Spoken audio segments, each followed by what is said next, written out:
ये जो हमारा लेक्चर होगा this is on laws of motion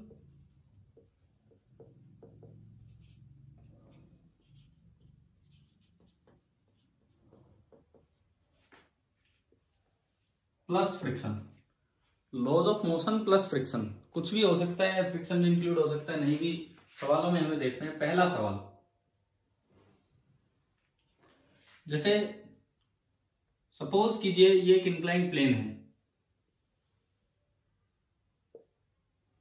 ये एंगल है थीटा। मैंने इसके क्वेश्चन नहीं, क्वेश्चन से मैं आपको कुछ बीच बीच में कुछ कॉन्सेप्ट भी बता रहा हूँ। ऐसा नहीं कि खाली क्वेश्चन ही कर रहे होंगे। देखते हैं, कुछ चीजें समझते हैं इनमें यहाँ पे।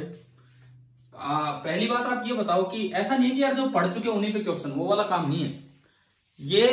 अगर मैं इस मास को यहां से छोड़ दूं और ये स्मूथ है,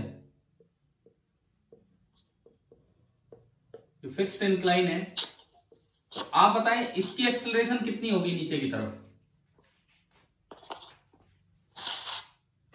ये फिक्स है, ये स्मूथ है, तो इसकी एक्सेलरेशन नीचे की तरफ कितनी होगी ये बताओ। बोलो, इतना कंफ्यूजन। जी साइन थीटा। ये तो ठीक है, ये तो ठीक है, लेकिन इसकी बजाय अगर ऐसा अरेंजमेंट दे दिया जाए, ये सामने से दिखाया जाए, ये सामने से दिखाया जाए। देखो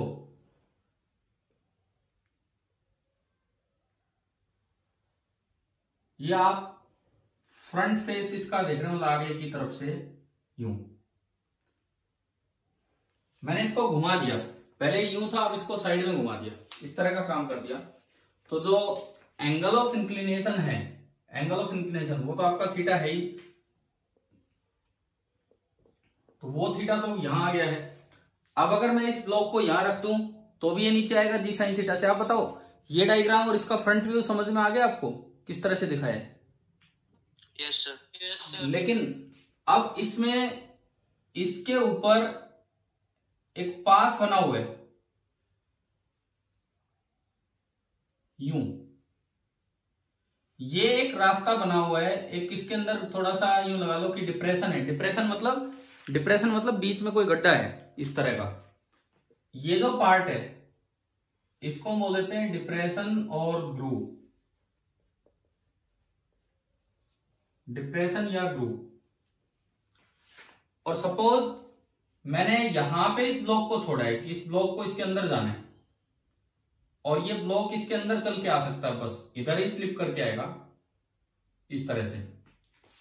और ये वाला एंगल है अल्फा। अब आपको बताना है कि भाई ब्लॉक की एक्सेलरेशन क्या होगी। अब आपको बताना है कि ब्लॉक की एक्सेलरेशन क्या होगी। क्वेश्चन आ गया समझ में क्या है ये? Yes sir. देखो, सबसे पहली बात यह है कि डायग्राम बिल्कुल क्लियर होना चाहिए कि भाई हम कर क्या रहे हैं। जैसे सपोज कीजिए ये एक प्लेन है, ये यूं झुका हुआ प्लेन है। अगर मैं एक ब्लॉक को सीधा छोड़ूं तो वो नीचे आएगा जी साइन थीटा से, लेकिन मैंने इसमें भी एक गड्ढा कर दिया यूं, इस तरफ से एक लाइन लगी हुई है, एक लाइन लगी हुई है, और मैं उस ब्लॉक को छोड़ता हूं तो उसको उसी लाइन में चलना है। अगर वो फ्री होता चलने के लिए तो सीधा आता जी साइन थीटा से। अब मेरा सवाल है कि भाई ब्लॉक की एक्सेलरेशन क्या होगी, इसका आप जवाब दीजिए। अब अगर हम यहां देखें तो ब्लॉक की एक्सेलरेशन क्या होगी?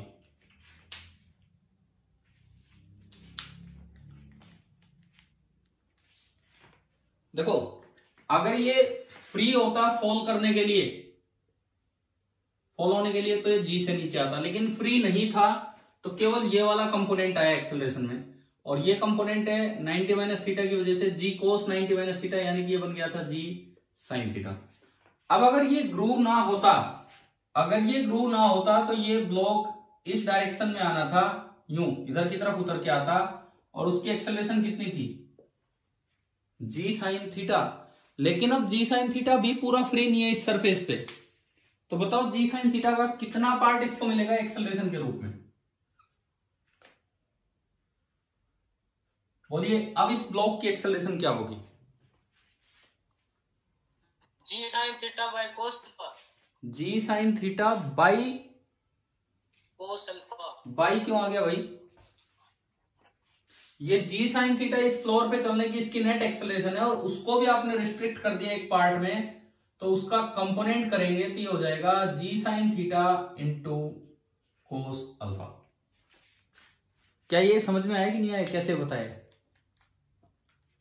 Yes sir. आप चाहे कोस अल्फा निकाल लो इस ट्रायंगल में। मतलब इंक्लाइंड प्लेन पे हम काफी सवाल कर चुके, लेकिन अगर इंक्लाइंड प्लेन पे भी ग्रूव आ जाए, इंक्लाइंड प्लेन पे भी डिप्रेशन आ जाए, और वो पता नहीं किस डायरेक्शन में होगा, बिल्कुल सीधा सीधा हो, बिल्कुल पैरेलल हो डाउन के नीचे की तरफ, तो उसमें एक्सेलरेशन हो जाती है जी साइन थीटा। अगर फ्रिक्शन होता तो भी हमने पढ़ रखा है, अगर फ्रिक्शन होता तो जी साइन थीटा नहीं बल्कि जी sine theta minus mu G cos theta, पढ़ा हुआ है ना ये? ठीक है।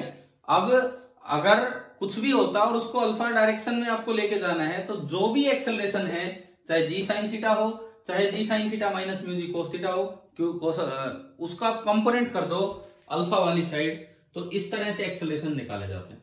अब अगर पूछा जाए कि भाई टाइम टेकन कि ये कितनी देर में नीचे आएगा, अगर इसको यहां से रिलीज किया है, तो आपको कहीं ना कहीं ये लेंथ दे रखी होगी, नहीं दे रखी होगी तो कुछ और दे रखा होगा, ज्योमेट्री से निकल जाएगी। मान लो लेंथ आ गई एल, तो अब पूछा जाए कितनी देर में नीचे आएगा, तो यूटी 0 हाफ इंटू ए।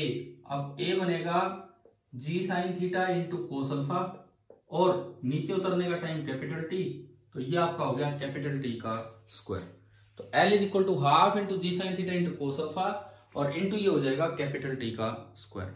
बताओ ये आया कि नहीं आया समझ में? ग्रूव वाले क्वेश्चंस कैसे करने हैं? सुपोजर है। Yes sir. क्लियर है ना? कोई डाउट है तो बताओ, फिर अगर नहीं तो मैं आगे बढ़ता हूं। अच्छा, अगली चीज मान लीजिए जैसे इस तरह का पार्ट हो, दूसरा सवाल हम लेते हैं। ये लास्ट क्लास नहीं है, आपके टेस्ट से पहले ये लास्ट क्लास नहीं है। अगर जरूरत पड़ेगी तो मैं शाम को या जैसे भी करके क्लास लूंगा। आप पहले समझिए, ताकि थोड़ा सा यार प्रैक्टिस आप कीजिए। मुझे बार बार ये लग रहा है कि आप नहीं कर रहे हो क्वेश्चंस। आप पहले HV तो करो, फिर मैं एक टेस्ट भी लूंगा, अभी नहीं ले रहा आज, लेकिन आप पहले कीजिए कुछ। सपोज यूं आ जाए कि ये एक इंक्लाइन प्लेन है, ये एक साइड एंगल अल्फा, एक साइड एंगल बीटा, और ये इसके ऊपर पुली है, और ये फिक्स है, और हमने इस पे एक रस्सी लगा के दोनों साइड मासेज अटैच कर दिए। ये M1 और ये M2। मैंने आपको फ्रिक्शन में ये वाला पार्ट करवाया था, इधर चलेगा कि उधर चलेगा या कहीं नहीं चलेगा, 3 केस करवाए थे ना? ठीक है। सपोज कीजिए फ्रिक्शन लेस है, ये फ्रिक्शन लेस है और ये इधर चल के आ रहा है, ये दिया है हमें कि ये ऐसे चल रहा है और ये फ्रिक्शन लेस सरफेस है। आपको खाली ये लिखना है कि find tension in the string. कैसे लिखें? फ्रिक्शन लेस है, कोई फ्रिक्शन नहीं है, और ये अरेंजमेंट आपको दिया गया है, आपको लिखना है find tension in the string. कैसे लिखें बताओ?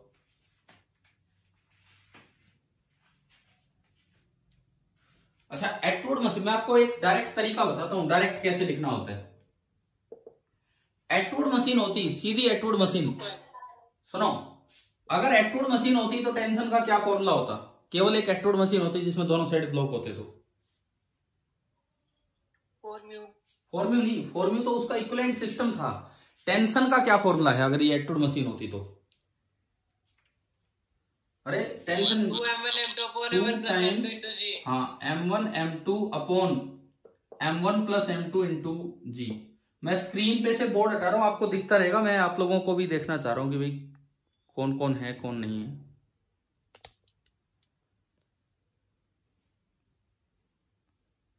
ठीक है,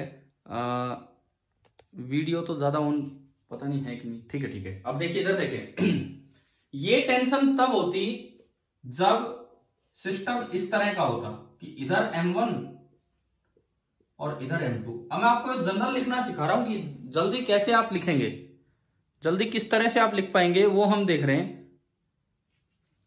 ये मुझे बार बार ना ये एडमिट करना पड़ रहा है बच्चों को। देखिए अभी देखो, मुझे बना दो होस्ट। ये मुझे किसने बना दिया होस्ट? इधर देखो, ये टेंशन है, ये मशीन अगर ऐसी बनानी हो तो अल्फा 90 डिग्री करना पड़ेगा। समझ में आ रहा है? ये मशीन अगर ऐसी बनानी हो अल्फा 90 और बीटा भी कितना करना पड़ेगा? 90 डिग्री। इसका मतलब ये तो स्पेशल केस है, ये तो स्पेशल केस है उस क्वेश्चन का जब अल्फा भी 90 डिग्री है और बीटा भी आपका 90 डिग्री है। तो ये तो बन गया स्पेशल केस। तो अगर उस केस में आपको डायरेक्ट फॉर्मूला लिखना हो तो यही फॉर्मूला होता है। देखो साइन 90 कितना होता है? साइन 90 डिग्री 1 और साइन 90 डिग्री दूसरा भी 1 और 1 + 1 कितना बन जाएगा? 2 बन जाएगा। इसका मतलब अगर आपने ये फॉर्मूला याद किया हुआ है तो आपको ये भी फॉर्मूला याद हो गया। अब बता दो टेंशन का डायरेक्ट आंसर। ये 2 तो बाई चांस बन गया, 2 की जगह क्या आना है? हाँ, 2 की जगह आना है sine alpha plus sign beta, ये आना है 2 की जगह। इनटू बाकी हुई m1 m2 upon m1 + m2 और इंटू जी। अब बताओ कोई भी सवाल आ जाए इस तरह का, अल्फा बीटा कोई भी एंगल आए, बिना न्यूटन्स लॉ लगाए कि आप डायरेक्ट टेंशन लिख पाओगे? Yes sir. ठीक है। और एक्सेलरेशन तो हम लिख ही देंगे, वो तो हमने बताया था, चलाने वाला फोर्स, रोकने वाला फोर्स, टेंशन को भूल जाओ उसमें बीच में करवाया था ना मैंने।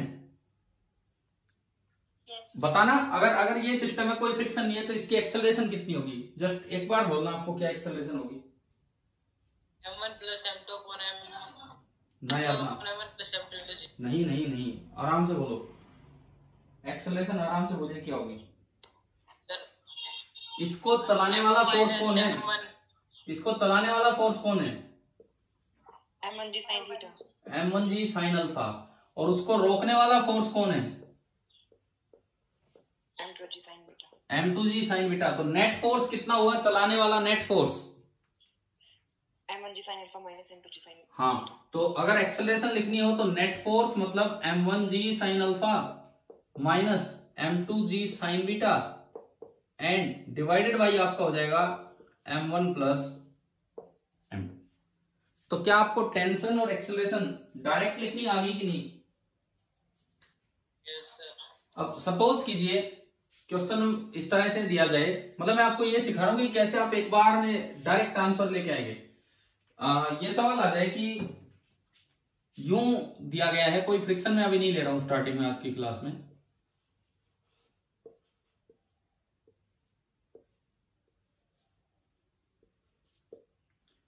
तो ये कोई फ्रिक्शन नहीं है तो नीचे जाएगा। टेंशन बतानी है अब कितनी होगी।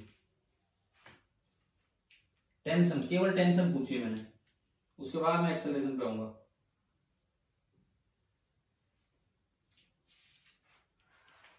बोर्ड दिख रहा है ना? क्लियर नजर आ रहा है? Yes sir. तो बताओ ये टेंशन क्या होगी इसमें?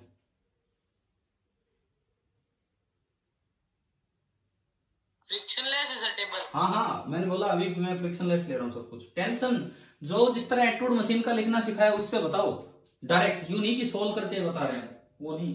m1 m2 upon m1 + m2 हाँ into g। बिल्कुल सही। देखो आप अगर देखते हो तो ये एक साइड एंगल हमने माना था अल्फा और एक साइड एंगल हमने माना था बीटा।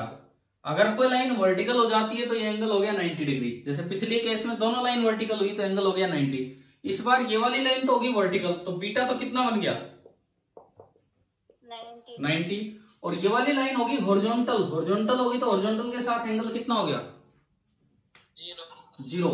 तो ये स्पेशल केस बना जिसमें अल्फा तो 0 है और बीटा 90 है। अब इस फॉर्मूले में देखो अल्फा 0 साइन 0 कितना होगा? 0 एंड बीटा साइन 90 1। तो आपने एक बार में सीधी टेंशन लिख दी और टेंशन होगी m1 m2 upon m1 + m2 और इंटू जी। बताओ समझ में आया कि नहीं आया कैसे टेंशन लिखी है? और एक्सेलरेशन देखना हो तो बताओ इसकी एक्सेलरेशन, इस सिस्टम की एक्सेलरेशन क्या होगी?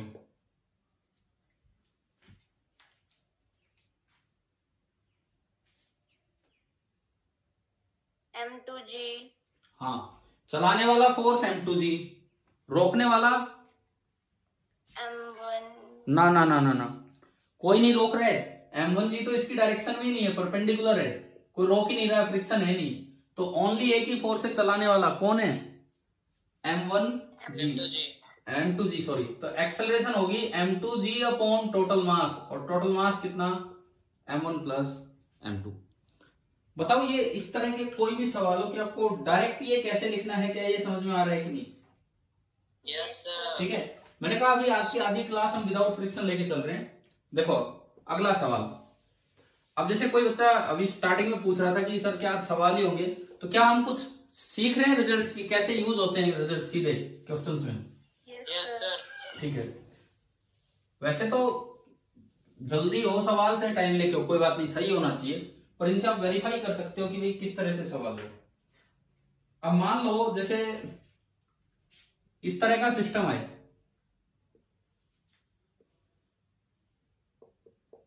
ये एंगल ऑफ इंक्लिनेशन है थीटा, और इस प्लेन को आगे चलाया जा रहा है with an acceleration b, plane को भी आगे चलाया जा रहा है विद एन एक्सेलरेशन बी।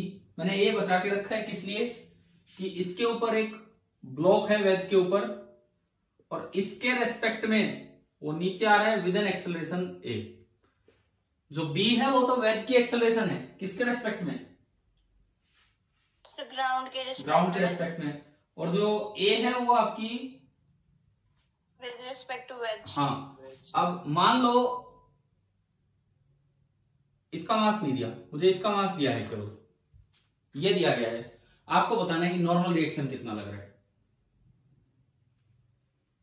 बस ये इंफॉर्मेशन गिवन है, और आपको ये बताना है कि भाई नॉर्मल रिएक्शन कितना लग रहा होगा।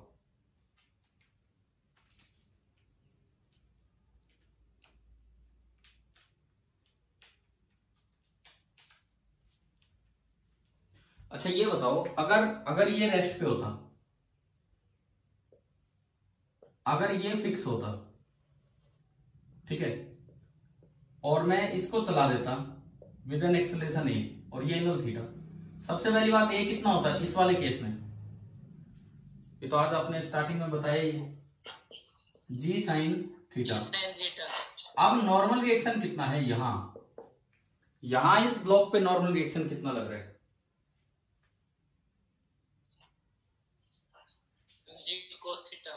mg cos theta, mg cos theta, कारण भाई इस पे mg नीचे लग रहा है, उस mg के दो कंपोनेंट हैं, इधर तो है mg cos थीटा, इधर है mg sin थीटा, और नॉर्मल लग रहा है इधर। अब इस डायरेक्शन में तो कोई मोशन है नहीं, तो नॉर्मल का काम है इसको बैलेंस करना। और आपको ध्यान होगा यार, एक दिन मैंने मेरे दूसरे घर पे एक दिन शाम को शायद क्लास ली थी, जिसमें 2-3 इस तरह के कॉन्सेप्ट समझाए थे आपको। वो याद रखने हैं, और वो रिजल्ट्स याद रखने हैं, कब तो इस तरह खींचे कि फ्री फॉल हो जाए, कब इस तरह चलाएं कि वो गिरे ही ना इसके रेस्पेक्ट में, तो सारी चीजें आप याद रखना, कम से कम टेस्ट से पहले रिवीजन ढंग से करना। मैं ये नहीं कहता कि वीडियो लेक्चर दोबारा देखो, अपने नोट्स बना लिए होंगे तो अपने उनको जरूर देखना। अब मैंने एक सवाल में ये चीज बढ़ा दी कि भाई ये प्लेन भी आगे जा रहा है, क्योंकि उस दिन जब सवाल करवाए तो यूं 2 स्पेशल केस ले लिए, या तो यूं बोल दिया कि ये फ्री फॉल हो रहा है, इसको इतनी तेज खींचो कि ये फ्री फॉल हो रहा है, या यूं बोल दिया कि इतनी तेज चलाओ कि ये इसके रेस्पेक्ट में रेस्ट पे। अभी ऐसा कुछ भी नहीं, ये बी से आगे जा रहा है और वो ए से नीचे आ रहा है। अब आपको बताना है कि नॉर्मल रिएक्शन कितना होगा ब्लॉक पे, ये बताना है। बताओ, जैसे मैंने अगला बताया वैसे आप ये बताओ कैसे निकालें नॉर्मल रिएक्शन।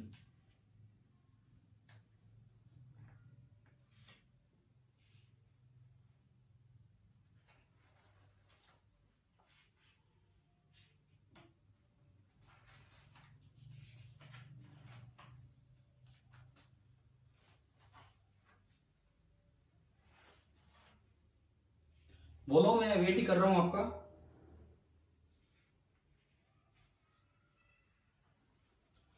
अरे देखो, इसकी एक्सेलरेशन, ये हमें एफबीडी बनाना होता है ब्लॉक का, हमें एफबीडी बनाना है ब्लॉक का। ब्लॉक की एक्सेलरेशन आपको ग्राउंड के रेस्पेक्ट में पता है कि वेज के रेस्पेक्ट में? वेज। तो आपको फ्रेम किसको बनाना चाहिए? वेज को। वेज के फ्रेम में एफबीडी बनेगा तो सेम ही तो काम है, एक एक्स्ट्रा फोर्स ही तो बढ़ेगा, कौन सा? Pseudo force. तो चेंज ही क्या हुआ, देखो एक नीचे लग रहा है एमजी, इधर लग रहा है नॉर्मल रिएक्शन, बस एक एक्स्ट्रा फोर्स सूडो किधर लगेगा इसके फ्रेम में, बताओ?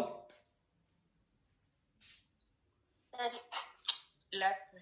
हाँ, पीछे की तरफ, साइड में लगेगा सर। इधर की तरफ लगेगा, इससे अपोजिट। और कितना लगेगा? m into b. अब देखो, इस mg के दो टुकड़े थे, mg cos theta, mg sin theta, वो तो अभी भी हैं क्योंकि ये एंगल थीटा बनेगा, तो ये mg cos थीटा और ये वाला बन जाएगा mg sin थीटा। लेकिन उसके भी टुकड़े करो अब mb के, ये थीटा, ये 90 माइनस थीटा, तो ये भी थीटा, तो इसका ऊपर की तरफ तो कंपोनेंट आया mb cos थीटा एंड इधर की तरफ कंपोनेंट आया mb sin थीटा। तो दोनों इक्वेशंस में थोड़ा थोड़ा बदलाव है।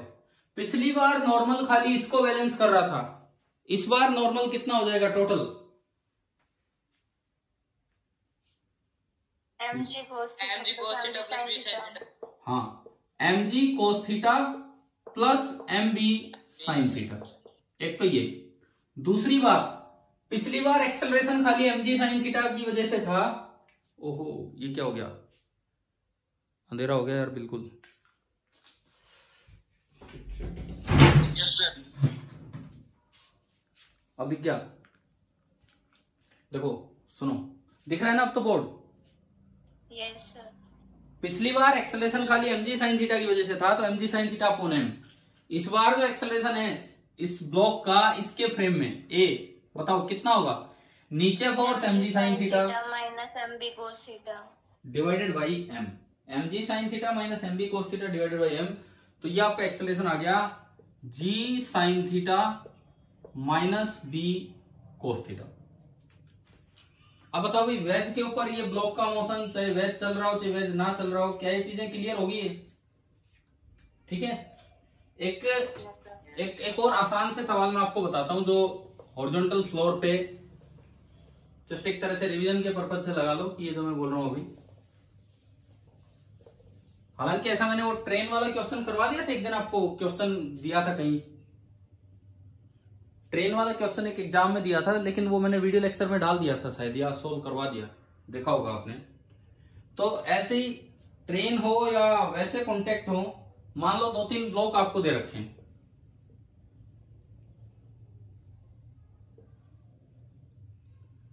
M1, M2 एंड M3 इस तरह से दिया, और नीचे स्मूथ है अभी, और यहां आप फोर्स लगा के चल रहे हो F। पता है, जब हम रोटेशन वाले चैप्टर में चलेंगे ना, तो एक और नई चीज आएगी कि ब्लॉक टोपल भी कर जाता है। टोपल करना मतलब लुढ़कना। एक कोई अलमीरा है, आप उसके ऊपर फोर्स लगाते तो स्लाइड करने लग जाती है कि गिरने को हो जाती है, झुक जाती है? भरी हुई अलमीरा है, झुक जाती है ना। तो अभी इस चैप्टर में वो चीज हम कंसिडर नहीं करते हैं, उसे बोलते हैं कि ब्लॉक का टिल्ट होना है, टोपल करना, वो इस चैप्टर में नहीं बनेगा। यहां तो बस हम यही मानेंगे कि कोई रोटेशन नहीं होना, फोर्स लगाए तो चलेगा। आगे चल के उस चैप्टर में कहीं ना कहीं टॉपलिंग एंड टिल्टिंग ये सब चीजें इंक्लूड होंगी, तो तब उन पे ध्यान देना है। ये मैं अभी इसलिए बता रहा हूं, कई बार बुक्स में ना, जैसे इस चैप्टर में भी आप क्वेश्चन ट्राई करो, कहीं ना कहीं ये वर्ड आ जाते हैं, तो अभी हमें ये चीजें नहीं देखनी है। तो मान लो ये फोर्स F लगाया और बस, और कुछ नहीं दिया, और मुझसे पूछ ले कि किन्हीं भी दो, जैसे बाद वाले दोनों ब्लॉक्स के बीच का नॉर्मल रिएक्शन बताओ, ये पूछ लिया मुझसे, बाद वाले दोनों ब्लॉक्स के बीच का नॉर्मल रिएक्शन। मतलब ये वो सवाल है जो आपसे 1 मिनट भी नहीं लगना चाहिए, इनके बीच का नॉर्मल रिएक्शन। आपके दिमाग में क्या आना चाहिए? तुरंत सोचो एक्सेलरेशन क्या होगा, लिखने की भी जरूरत नहीं है, सोचने की जरूरत है। तीनों का कंबाइंड एक्सेलरेशन क्या होगा? हाँ जी, तीनों का कंबाइंड एक्सेलरेशन क्या होगा? पूरे सिस्टम का एबीडी सोचिए आप। F upon M1 plus M2 plus हाँ, F upon M1 plus M2 plus M3। ठीक है ना, आ गया ये समझ में? ठीक है। अब M3 अगर आप देखते हो, M3 को तो चला के ही कौन ले जा रहे हैं ओनली? हाँ भाई, M3 को चला के ही कौन ले जा रहा है? कौन सा फोर्स? M3 पे केवल और केवल एक N लग रहा है जो इसके धक्का मार रहा है। ठीक है, तो M3 को सोचते हो तो N is equal to mass into acceleration, और एक्सेलरेशन अभी आपने निकाली थी, कितनी आई थी acceleration? F upon M1 plus M2 plus M3। तो ये इस टाइप के भी बड़े कॉमन से आसान से क्वेश्चंस होते हैं जिनमें आपको टाइम वेस्ट करने की जरूरत नहीं है, सीधा आप एक बार में ही वो ट्राई करके और उन क्वेश्चंस को